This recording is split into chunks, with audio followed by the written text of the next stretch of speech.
if it wasn't used very much, perhaps it's they'll be scurrying around like we do. How damp it looks. Yeah. This door here is the bit that's, well, you'll see it later. Yes. Is your back all right? Pardon? Is your back all right? Yeah.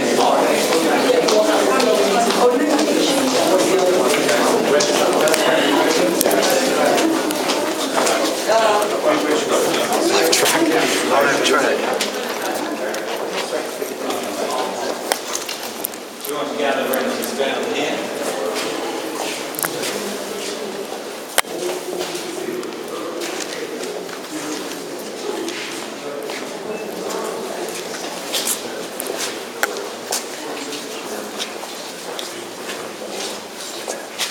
If you wouldn't mind just moving down this way so you're a bit closer to Dave, please.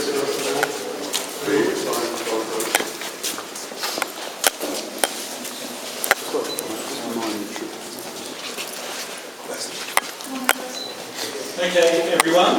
Just before I start on what I was going to say, I've just been handed a very nice artefact, which is a replica of the very last ticket that was issued here.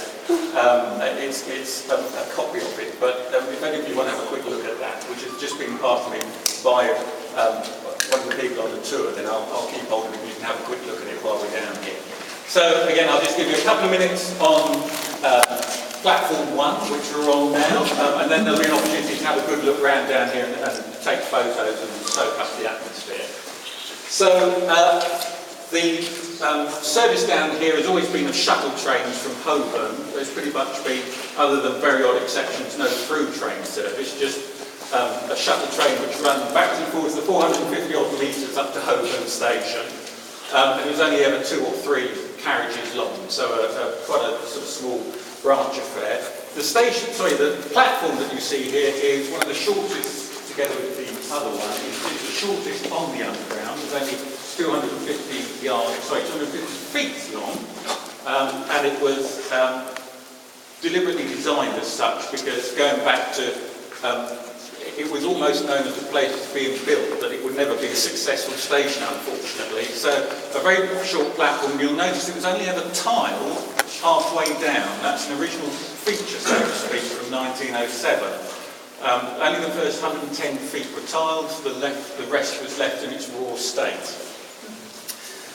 It was used, the platform areas were used as air raid shelters in the First and Second World War, much more so in the Second World War, of course, but there was the odd Zeppelin raid in the First World War. In the Second World War, originally the government decided that underground stations wouldn't be used for air raid sheltering, and indeed felt that it was much more important that they be used for transportation, for trains, for the reason they were designed. However, local councils and the populace at large just weren't happy with this, and only about a week or so after the Cabinet had discussed it in 1940, Churchill was apparently mortified to read in the Daily Telegraph that Aldwych Station had been shut and wasn't used as a public shelter.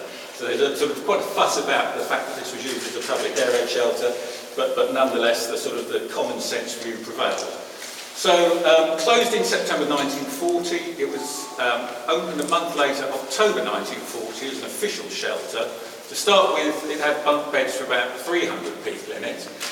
This was very quickly found to be not enough. It was enlarged as an air raid. The shelter area, if you like, was enlarged several times subsequently. So by the end of the following year, 1941, there was bunk beds for 1,500 people down here. And that's not the whole of the station area. It's only effectively this platform here and a few of some of the tunnels around it. So there were people slept across the track area and all along the platforms as well in 3-tier bunk beds. Sanitation facilities was very basic to start with, but as time and money was available, they were upgraded. So there was full catering, water, washing, toilet facilities, etc. Within about 3 or 4 months of its use as a shelter. And whilst in use as a shelter, it's actually controlled by the local councils rather than London Transport. The maximum number of shelters it ever held was apparently about 3,000, so although in theory only 1,500 beds, on occasion, during a bad rain, there could be 3,000 people down here. There was a first aid post manned by St John's Ambulance volunteers. There were weekly church services on a Sunday led by a minister who was billeted down here. And of course there was entertainments, there were concerts down here. There was an organisation called Entertainment's National Services Association, ENSA, which put on concerts, and people like George Formby played down here apparently, and Geraldo, whoever Geraldo was, but maybe some people know who Geraldo was. So they played down here. So obviously some of the quality of the entertainment was very good.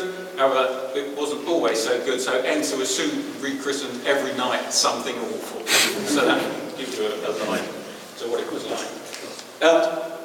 Once the station was taken out of commission in 1994, these rails, this track is still connected to the main line, so to speak, up at Holborn, so trains can be run in and out of here still, and indeed the electricity can still be turned on.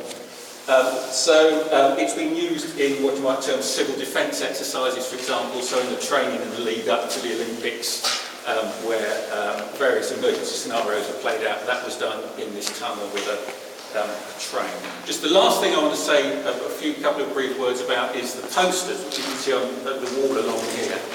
I was going to say they are not originals. They're not originals, but they are facsimiles of originals. And they're, as you can tell by looking at them, they're all from the 1940s, from wartime. The reason they're there is because this platform was recently being used for filming something set in wartime. So it's coincidence, really, that they appear there at the moment. Worth noting is the map, which is a Harry Beck map from 1941.